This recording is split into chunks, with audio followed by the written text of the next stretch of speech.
Merci Adrien pour cette présidence qui va vraiment dans le droit fil de ce qu'on va voir ce matin ensemble. Moi c'est Alex, je suis un des membres aussi de cette église et j'ai la joie de pouvoir vous apporter à la parole ce matin. Et comme Adrien l'a bien dit, le thème de ce matin c'est rendre à Dieu ce qui est à Dieu, rendre nos vies à Dieu.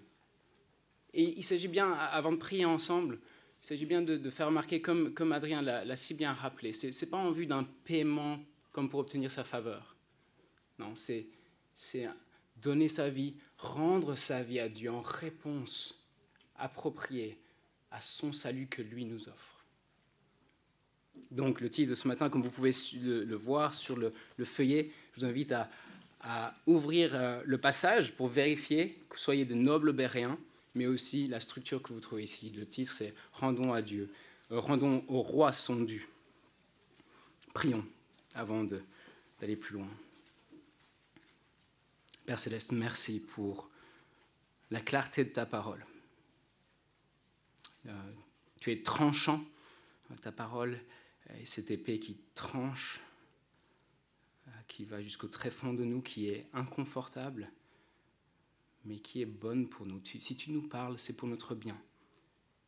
Tu veux que nous vivions, que nous soyons réconciliés avec toi. Tu nous donnes ta parole en vue de cela, mais aussi en vue de ce que nous vivions, des vies qui te plaisent, des vies à ta gloire. Œuvre dans mon cœur, tandis que j'écoute ta parole, œuvre dans le cœur de chacune dans cette salle. Et ceci pour la gloire de ton nom. Amen. Quel type de leader préférez-vous? Après, quel type de leader aspirez-vous dans votre tréfonds? En juin 2024, dans quelques mois, il y aura les élections. Des élections européennes, fédérales, régionales. Et en vue des élections, évidemment, il va falloir qu'on réfléchisse à qui on va vouloir élire, n'est-ce pas? Quel genre de leader on va vouloir, pour qui on va voter? Et évidemment, vos critères pour choisir le leader que vous voulez, c'est, oui, selon les programmes qu'ils mettent en avant, les programmes politiques, les programmes des partis, ceux qui correspondent le plus à vos convictions personnelles, pour ce qui est de l'éducation, pour ce qui est de la gestion des finances parmi le peuple, l'écologie et d'autres domaines. Mais il faut dire qu'on a aussi un souci d'un minimum du caractère des leaders qu'on va élire. En effet, ils peuvent avoir les plus beaux programmes du monde, s'ils ne sont pas fiables, s'il n'y a pas un minimum d'authenticité dans leurs propos et dans ce qu'ils vont faire après, comment ils vont délivrer, comment ils vont agir selon s'ils ont été élus, s'ils ne sont pas un minimum vrais, honnêtes et justes, alors c'est normal qu'on soit désillusionné et qu'au final, on hésite même à aller voter. Peut-être qu'il se peut que vous soyez désillusionné suite à peut-être des scandales par ici, parmi les politiques ou ailleurs. Vous n'y croyez peut-être plus trop. Des politiciens ont perdu peut-être votre confiance. En effet, si par exemple il y a des dirigeants comme outre-Atlantique qui ont peu de justice, peut-être à tous les niveaux, au niveau privé, personnel, de la vie privée, de leur gestion des finances, mais aussi au niveau politique, public. Et peut-être que leur parole est peu fiable. Beaucoup de mensonges qui se sont avérés par la suite, des fake news. Il faut dire que ça se passe assez bien par chez nous aussi. Si on avait ce type de leader qui allait être élu, on n'en voudrait pas. Pas fiable, pas juste, pas vrai. Non, parce que le type de leader auprès duquel on aspire tous d'une manière ou d'une autre, ce sont des leaders justes et vrais. Et c'est la même chose au travail, n'est-ce pas? Si on a des leaders, ou même à l'église et dans la famille, quelles sont nos attentes? On attend de ce que les leaders soient justes, même si cela ne veut pas dire forcément que notre vie à nous, personnellement, individuellement, soit tout en rose. Non, on veut qu'ils soient justes envers tous, y compris nous, mais envers les autres aussi. On veut qu'ils soient honnêtes, authentiques, et c'est lié à la justice, n'est-ce pas? Qu'ils se tiennent à ce qu'ils ont promis, et qu'ils soient vrais, qu'ils ne disent pas ce qu'on veut entendre, même si cela serait des mensonges, non, qui disent la vérité, même si ça fait mal, même si ça déplaît. Et Jésus est ce roi juste et véritable. Il est ce roi juste et véritable auquel nous aspirons tous. Alors dans le texte de ce matin, et même dans cet évangile, l'entièreté de cet évangile, on arrive au chapitre 22 aujourd'hui, Jésus se montre être ce leader, le leader auquel nous aspirons tous. Juste et vrai. Et dans ce texte-ci, c'est clair, verset 15, n'est-ce pas, que les pharisiens ne l'aiment pourtant pas. Ils ne l'aiment pourtant pas, verset 15. Alors les pharisiens allèrent tenir conseil sur les moyens de prendre Jésus au piège. Ils veulent se débarrasser de lui. Ce n'est pas nouveau. Chapitre 12, verset 14, là aussi, ils tiennent conseil pour le faire mettre à mort. Et en fait, s'ils ne l'aiment pas, ce n'est pas parce que Jésus serait injuste, ne serait pas honnête ou authentique, ou qui serait méchant ou hypocrite, ou qui ne dirait pas la vérité. Non, s'ils veulent se débarrasser de lui, c'est justement parce qu'ils soulignent leur injustice. Ils ne mâchent pas ces mots. Ils soulignent leur hypocrisie par rapport aux hommes, leur injustice et hypocrisie par rapport aux hommes, mais aussi par rapport à Dieu. Au chapitre 1, 22, ce que nous avons vu jusqu'à présent, le roi Jésus se révèle. Lui qui était le roi promis, face auquel on ne peut pas être indifférent, il juge tout être humain. Oui, son peuple avec le temple, mais c'est d'une certaine manière une capsule de ce qu'il fait pour toute l'humanité. Il juge tout être humain. Il juge son peuple, eux compris. Et eux, versets 23 à 27, s'opposent à son autorité royale. Ils le rejettent, cette autorité divine qu'il a de juger. Et puis Jésus, on a vu 3 paraboles, n'est-ce pas? Il prend ces leaders religieux, les pharisiens de notre texte, mais aussi d'autres, dont les chefs des prêtres, les scribes et les anciens. Il les prend pour cible au travers de 3 paraboles. 3 paraboles au travers desquelles il montre à quel point ils sont infidèles, ils ne portent pas de fruits pour Dieu. Ils sont infidèles, ils rejettent le roi établi par Dieu. Ils sont infidèles, nous avons vu la semaine passée, ils méprisent le roi, Jésus, et son invitation à entrer dans son royaume gratuitement par la croix. Et en réaction à cela, les pharisiens, ces chefs religieux, que vont-ils faire? Pour chacune des paraboles où Jésus les a pris pour cible, eux vont le prendre pour cible par 3 questions pièges, 3 questions controversées, dont on va voir la première ce matin ensemble, sur l'histoire des taxes, de l'impôt rendu à César, en vue de le piéger pour se débarrasser de ce roi qui les rend inconfortables, dont l'autorité fait concurrence à leur autorité. Mais ça ne va pas marcher, nous allons voir, ça ne va pas marcher. Jésus, par sa sagesse divine, va se défaire, va sortir de ces pièges. Il ne va pas être piégé. Il va clore cette séance de tir au cible par une question controversée qu'il leur enverra à eux, à laquelle ils ne sauront pas répondre. Plus tard dans le chapitre 20, à la fin du chapitre 22. Et au chapitre 21, versets 45 et 46, nous lisons, après la fin de la parabole du vigneron, après avoir entendu ces paroles, les chefs des prêtres et les pharisiens, ce qu'on retrouve dans notre verset 15, comprirent que c'était d'eux que Jésus parlait, quand il parlait de leur injustice, de leur manque de fidélité, du rejet du roi.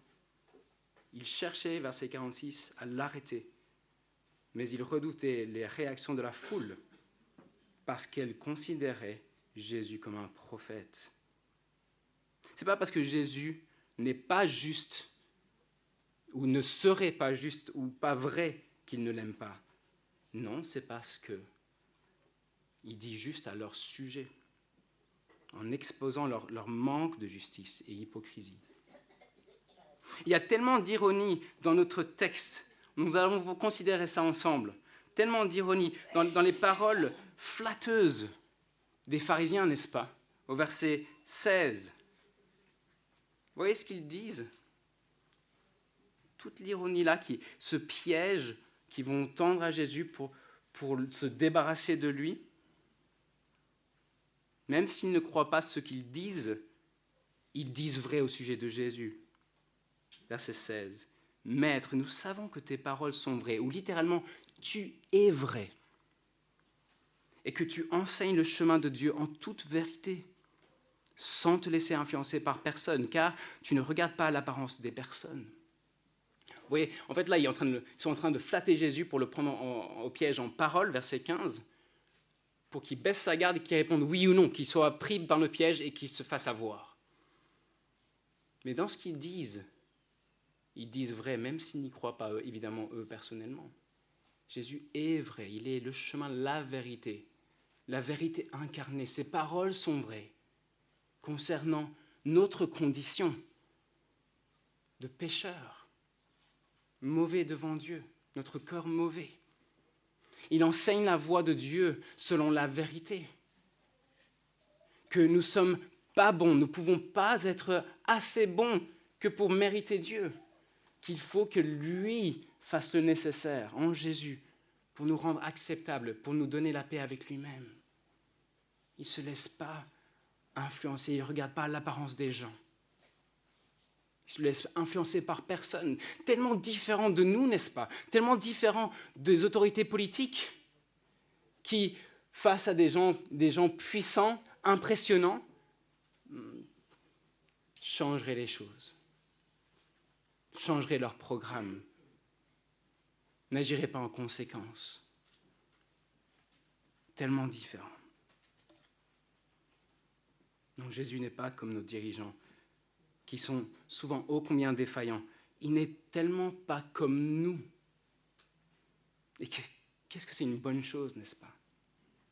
Alors, si vous avez suivi les prédications depuis quelque temps, vous l'aurez certainement constaté, Jésus est le type de leader qu'on voudrait tous, dont on a tous besoin. Il s'est montré juste et véritable. Et si vous n'avez pas pu suivre toutes ces prédications, prenez le temps de retourner sur YouTube et d'écouter quelques prédications. Vous allez découvrir que Jésus est ce leader juste et véritable qu'il nous faut tous, après lequel nous aspirons tous.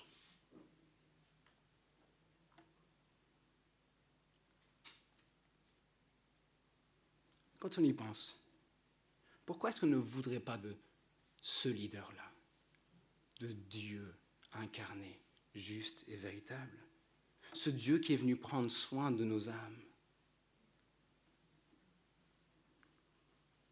Avant de voir en détail le piège que les pharisiens tendent au verset 17,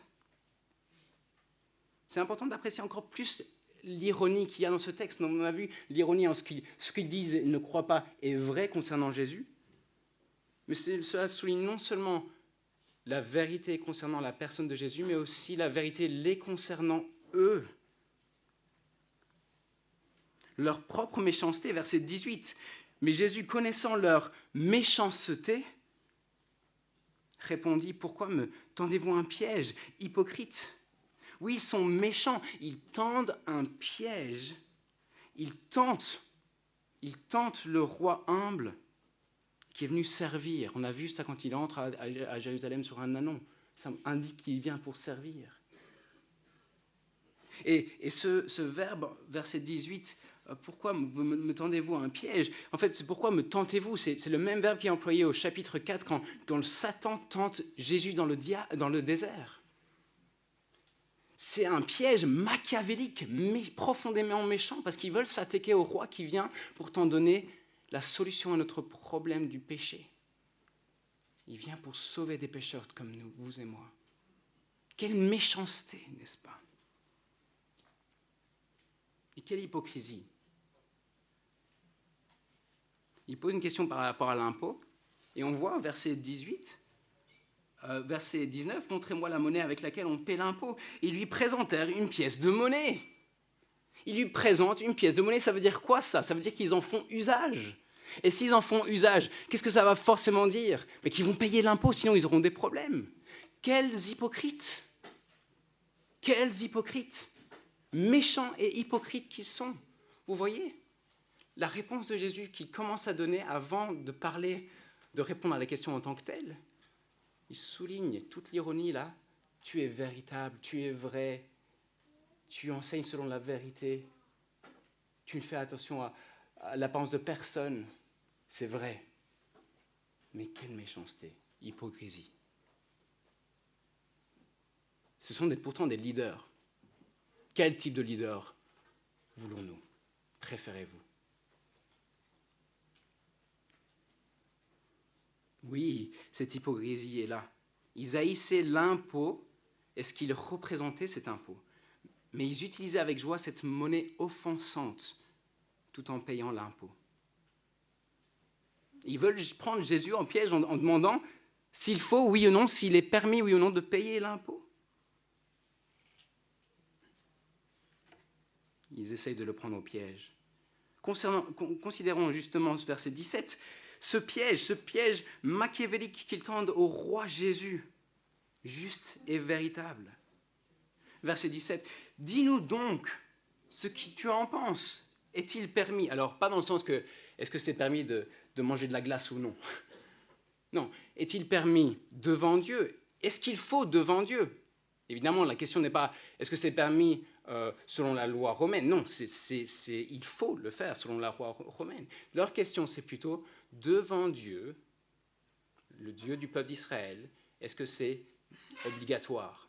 Est-ce qu'il faut payer l'impôt à César? Et vous voyez aussi le piège, oui ou non? C'est une question fermée. Alors, s'ils répondent oui, qu'est-ce qu'il y aura comme résultat? Jésus sera considéré comme collaborateur de l'ennemi romain, un traître du peuple de Dieu, et donc de Dieu lui-même.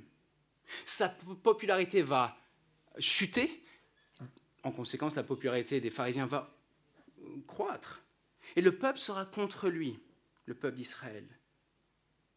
Et donc à nouveau pour les pharisiens qui avaient perdu la popularité suite à la venue de Jésus. Et certains seraient peut-être même allés plus loin. Pour les zélotes, par exemple, payer l'impôt, c'était un badge de déshonneur, de soumission aux païens. Ça incitait quasi au paganisme. Parce que sur la pièce, le denier, qu'est-ce qu'il y avait écrit? Tiberius César, fils du divin Auguste. Et l'autre côté de la pièce, chef des prêtres. Pour certains zélotes, c'était inciter le peuple à être contre Dieu lui-même, à vénérer l'empereur. Question piège. Si oui, il est piégé. Sinon, Jésus serait, s'il ne faut pas payer l'impôt, il serait rebelle aux Romains, un traître. Il serait considéré comme étant insoumis aux Romains. Et donc une menace politique, vu sa grande popularité, n'est-ce pas? Et là, il serait à coup sûr arrêté, voire même mis à mort par les Romains, afin d'étouffer toute potentielle insurrection. Il est pris au piège. Dans les deux cas, oui ou non, Jésus sera juste de l'histoire passée. Et ceci sans même que les pharisiens soient considérés comme coupables, malgré leur méchanceté devant le roi. Mais dans sa sagesse divine, Jésus ne tombe pas dans le piège. Il ne dit pas ni oui ni non. En fait, nous allons le voir, il répond oui indirectement, tout en affirmant que payer l'impôt ne signifie pas être infidèle à Dieu, comme les pharisiens veulent le sous-entendre. En fait, on va voir que répondre oui, qui est en train de répondre oui, mais en mettant sa réponse dans le cadre d'une vie d'adoration à Dieu. Alors, nous voyons, premièrement, rendons à César ce qu'on lui doit. C'est ce qu'on voit dans le verset 20 et le début du verset 21. C'est la réponse de Jésus, n'est-ce pas? Il demande de montrer la pièce, verset 19, et il leur demande de qui porte-t-elle l'effigie, ou de quelle image est-ce qu'il y a sur la pièce et l'inscription. Et ils disent de l'empereur. Et donc, Jésus leur répond, rendez donc à l'empereur ce qui est à l'empereur. Comme la monnaie est faite à l'image de son créateur, de celui qui a pouvoir sur la monnaie, c'est-à-dire de l'empereur César, alors Jésus dit, il faut rendre à César ce qui est à César. Il faut lui rendre son dû au roi. L'impôt. Parce qu'on a joui justement de la monnaie qu'il a créée, sur laquelle il a pouvoir. Pour Jésus, utiliser la monnaie romaine ne signifie pas d'office vénération de l'empereur, au culte à l'empereur. Non, il s'agit de reconnaître l'autorité politique de César et l'obligation de payer l'impôt. Plus largement, Jésus nous dit que tu ne peux pas bénéficier du système monétaire, ni pas non plus des autres services que l'État met à ta disposition, sans payer des impôts. Si les Juifs jouissent des chaussées romaines, alors ils ont beaucoup souffert, oui, sous les Romains, il faut le dire, mais ils ont aussi pu bénéficier de pas mal de choses de l'Empire romain.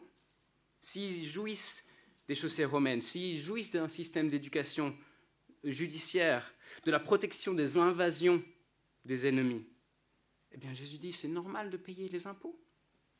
Et idem pour nous. Si nous jouissons du système routier belge, français, etc., des allocations familiales, des indemnités de chômage ou autres, les nombreuses indemnités que nous avons en Belgique, eh bien il est normal de payer les impôts. J'ai pris 1 euro. Malheureusement, je n'ai pas la tête du roi belge parce qu'il y a plein de leaders en Europe. Mais le principe est le même.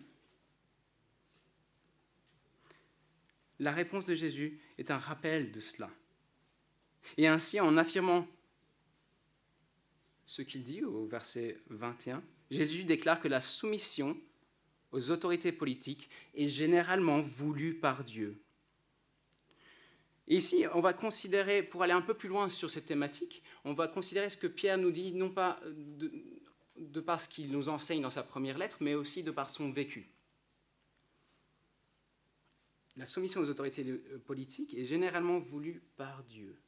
En 1 Pierre 2, versets 13 à 17, vous pouvez lire ça à la maison, 13 à 17, 1 Pierre 2, versets 13 à 17, on va juste lire les versets 13 à 14. À cause du Seigneur, vous voyez, le lien avec la soumission au Seigneur. À cause du Seigneur, soumettez-vous à toutes les institutions établies par les hommes, soit au roi, et ici, petite pause, il parle à des chrétiens qui sont à Rome. C'est utile de le dire.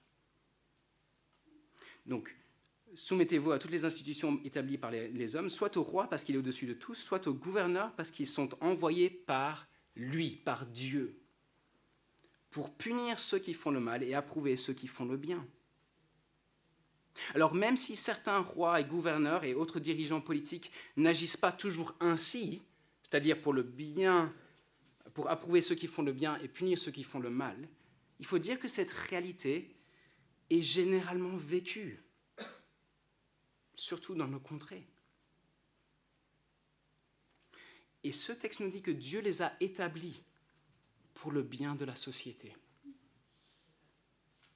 Et ceci, même les dirigeants qui ne craignent pas. Et même ici, l'exemple de notre passage, c'est César lui-même. il faut se soumettre d'une certaine manière à son autorité en payant l'impôt. Et donc, application directe et principale de ce texte, d'une certaine manière, c'est payons tous nos impôts, toutes nos taxes. Alors, en entendant ça, on a tendance à penser à des raisons pour lesquelles on ne pourrait pas ou on ne devrait pas, des excuses. La question de se poser, c'est pourquoi est-ce qu'on serait tenté de ne pas payer l'impôt? Et je pense qu'il y a différentes raisons. Il y a trop de taxes peut-être.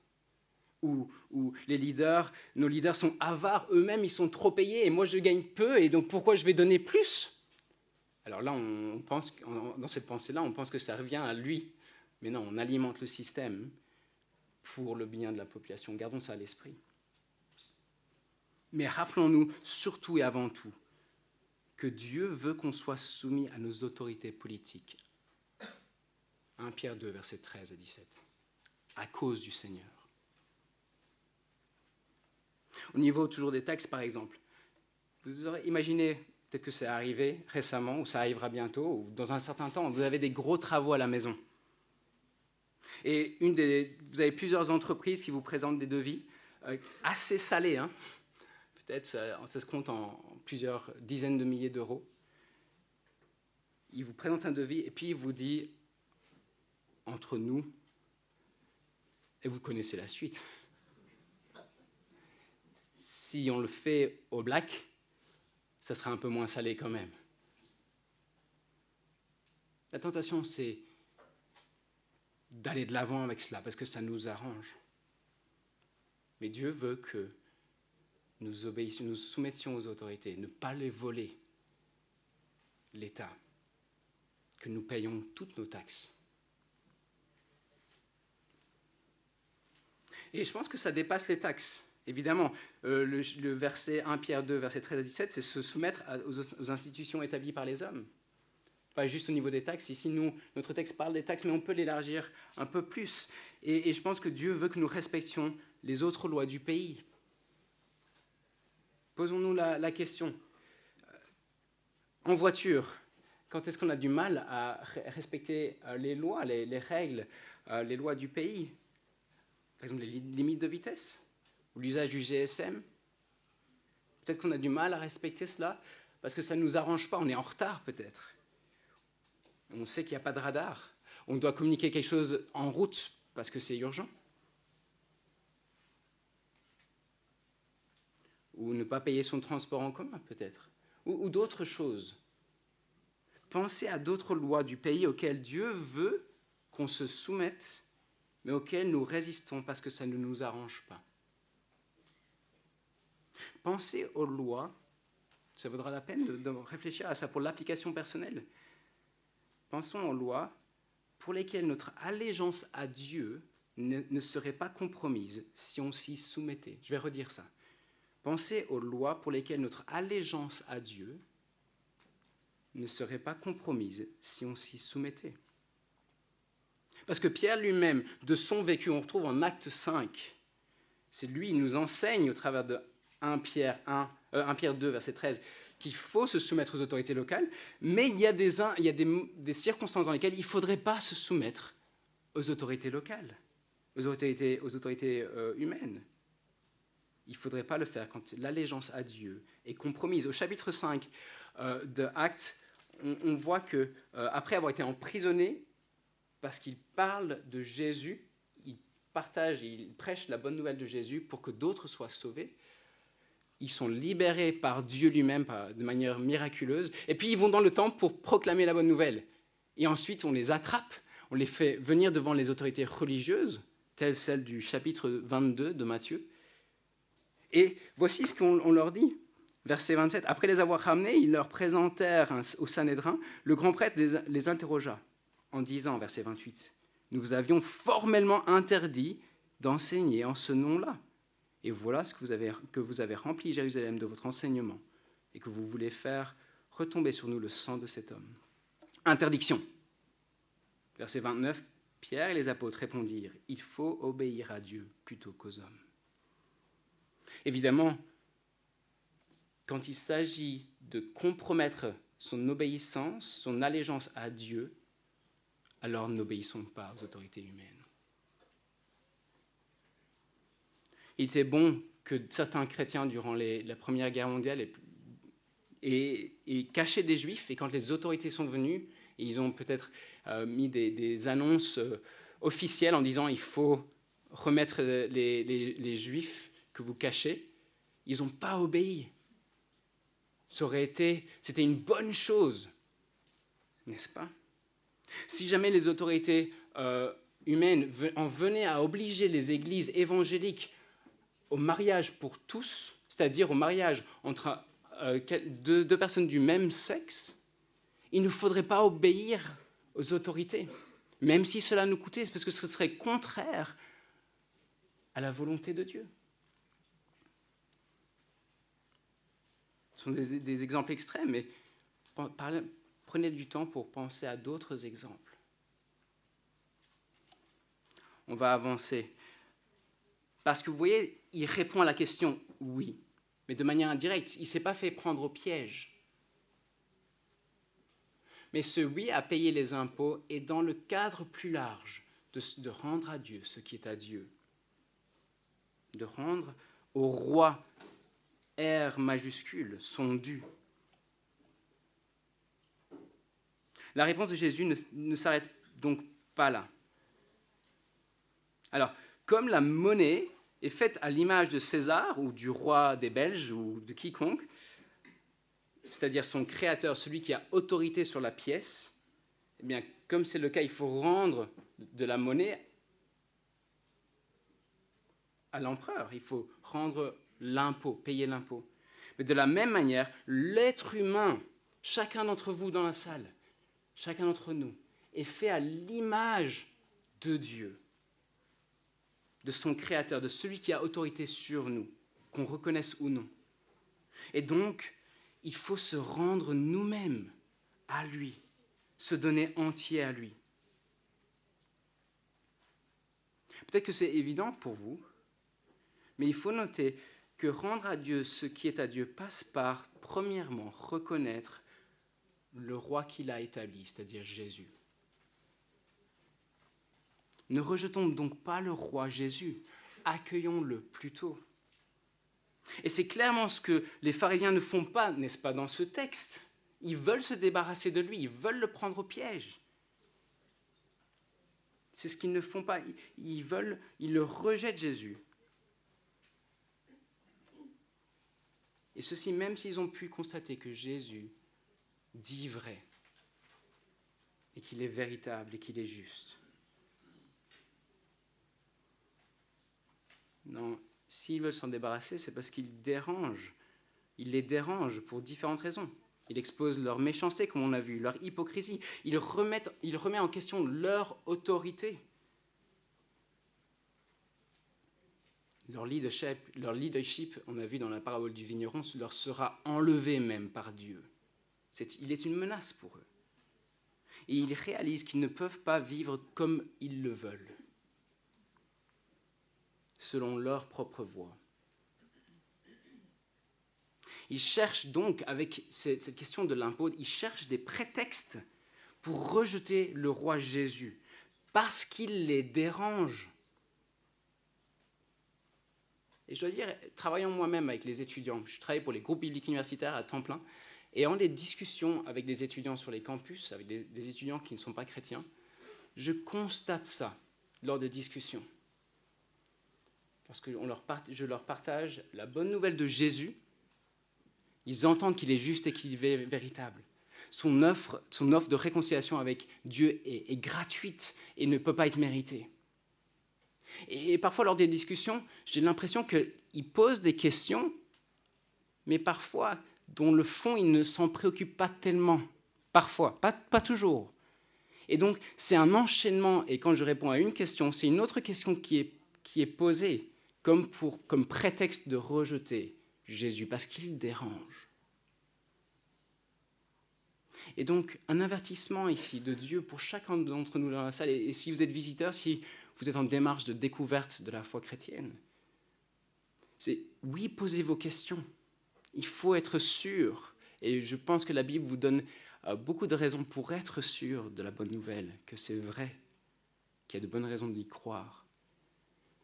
Mais faites attention si ce sont des prétextes pour rejeter le roi. Cela révèle votre méchanceté, votre endurcissement. Le fait qu'au final, vous n'êtes pas préoccupé par s'il dit vrai au fond, mais c'est parce que vous voulez être le roi de votre propre vie. Et comme on a pu le voir avec les paraboles passées, les 3 paraboles, vous êtes en grave danger.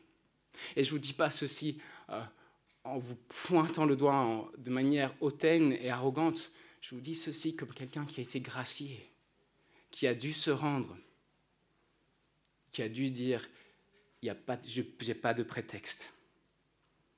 Il me faut reconnaître la royauté de Jésus et que j'ai besoin de lui. »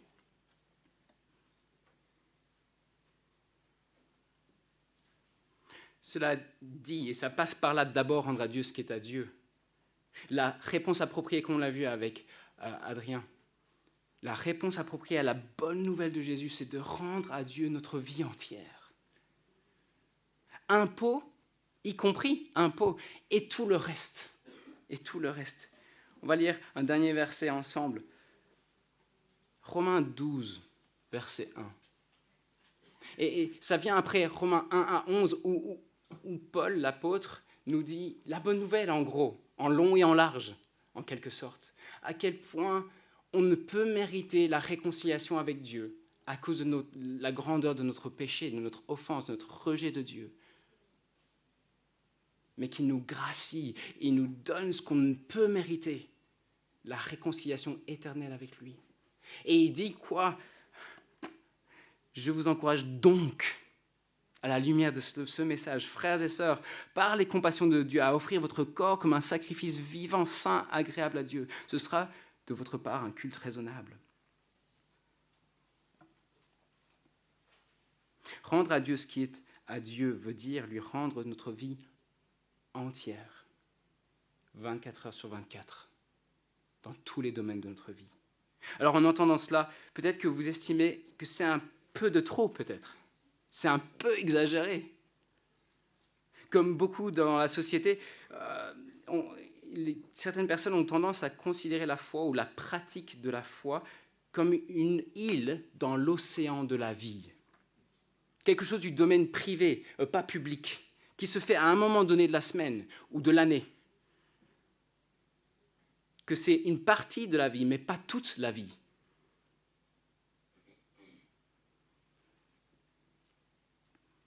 Et cette île peut être plus ou moins grande en fonction de la force de conviction qu'on a ou la force de notre croyance. Et si on est chrétien, il se peut qu'on pense un peu de la même manière aussi. Qu'il y a des moments où on fait des choses pour le Seigneur. On va à l'église. On se réunit en semaine avec des chrétiens. On a des moments de prière seuls durant la journée ou en famille ou avec des amis chrétiens.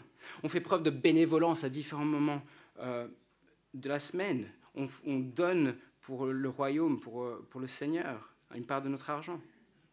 Et puis, à côté de ces moments qui sont pour le Seigneur, il y a des moments qui sont à nous, où on peut rendre des choses à soi-même. Mais non, la foi, la pratique de la foi, la vie chrétienne, c'est comme la croûte terrestre sur laquelle repose l'océan de la vie. Rendre à Dieu ce qui est à Dieu, c'est lui rendre notre vie entière. Chapitre 12 de Romains, verset 1. Je vous encourage donc à offrir votre corps, votre vie, comme un sacrifice vivant. Ou notre texte, rendez à Dieu. Oui, payez votre impôt, parce que c'est ce qui est raisonnable, c'est ce qu'il faut faire. Rendez à César ce qui est à César. Il y a son effigie dessus. C'est à l'image de l'empereur. Mais rends-toi toi-même entier à Dieu. Tu es fait à l'image de ton Créateur. Donne-toi entier à lui. Ça me fait penser à l'histoire de cette fillette qui avait entendu une prédication où l'évangile était clairement expliqué. Et lors de la collecte, le panier pour mettre de l'argent passe après la prédication. Et le panier arrive à elle. une petite fillette qui a, j'imagine rien sur elle. Mais qu'est-ce qu'elle fait? Elle le pose par terre, et elle se place dessus. Parce qu'elle a saisi que le culte approprié ou la réponse appropriée face à cet évangile glorieux, c'est se donner entier, corps et âme. Oui, une part de notre argent, mais entier. Et donc, ça nous fait réfléchir à l'usage de toutes nos ressources, y compris les heures de notre journée. Si on parle d'argent, Jésus parle de l'impôt à payer, oui, et ça plaît à Dieu.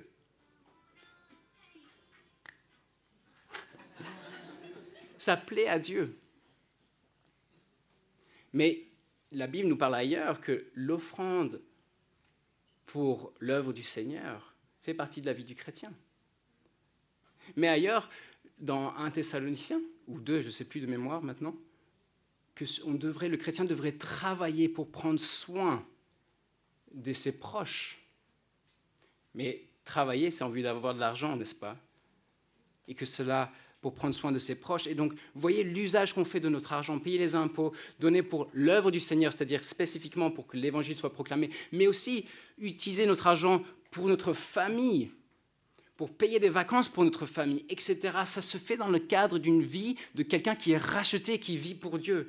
Et donc, on devrait scanner toutes nos motivations, soit pour donner une certaine proportion pour l'œuvre du Seigneur, et dans le Nouveau Testament, ça ne parle pas de dîme, de 10%, hein, ça parle d'être généreux, mais aussi notre motivation pour les vacances, le paiement des vacances, le paiement de divertissement ou de produits qui donnent du divertissement, etc.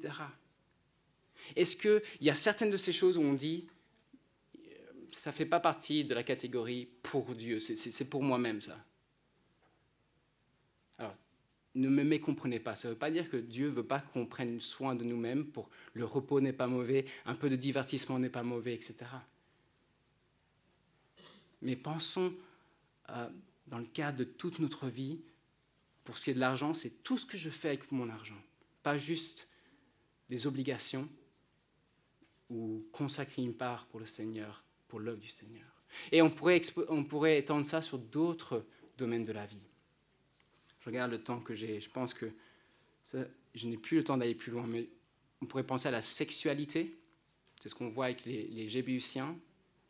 Lisez 1 Corinthiens 6, versets 12 et suivants. Vous verrez que vivre son célibat en tant que non-marié, c'est s'abstenir de la sexualité. Et c'est quelque chose de positif. C'est pour fuir l'immoralité sexuelle. Et la motivation donnée, c'est parce que notre corps n'est pas pour l'immoralité sexuelle, mais pour Dieu. On a été racheté à un grand prix. On est appelé à poursuivre la sainteté dans ce domaine-là. Et y compris quand on est marié. On devrait avoir une vie sexuelle active. Pas pour nous-mêmes, comme pour rendre à nous ce qui est à nous dans le mariage. Non. La raison donnée en 1 Corinthiens 7, c'est par souci de sainteté. Et évidemment, donc, c'est pour plaire à Dieu dans ce domaine-là.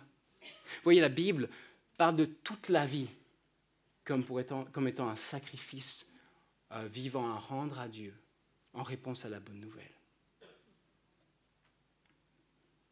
Voilà la réponse de Jésus, rendre à Dieu ce qui est à Dieu, à la question piège des pharisiens. Vous voyez verset 22 pour conclure.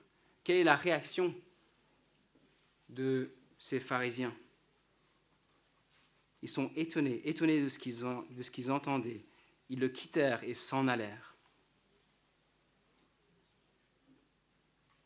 Quelle est votre réaction à la lumière de la réponse de Jésus à cette question piège? Pour conclure, est-ce que vous êtes étonné? Est-ce que vous êtes surpris? Est-ce que vous êtes intrigué? Est-ce que vous êtes émerveillé? À ce verset 22, les pharisiens étaient étonnés. Mais c'était un type d'étonnement qui les poussait à revenir à la charge avec d'autres prétextes pour se débarrasser de l'autorité du roi. On va voir ça les semaines prochaines, les 2 semaines qui arrivent. Ne soyons pas comme eux. Matthieu veut nous dissuader de leur emboîter le pas de trouver des prétextes pour se débarrasser du roi. Non, rendons plutôt au roi, R majuscule, son dû en l'accueillant Jésus. Il est juste et véritable. Il mérite d'être reçu. Pour lui, notre vie vécue. Alors si vous n'êtes pas sûr d'être prêt ou de vouloir faire cela encore, revenez la semaine prochaine. Continuez à considérer les paroles de Jésus, la personne de Jésus, pour entendre les paroles qu'il vous adresse pour votre propre bien. Je pense que je vais laisser Kezia prier avec nous à la lumière de ce que nous avons entendu.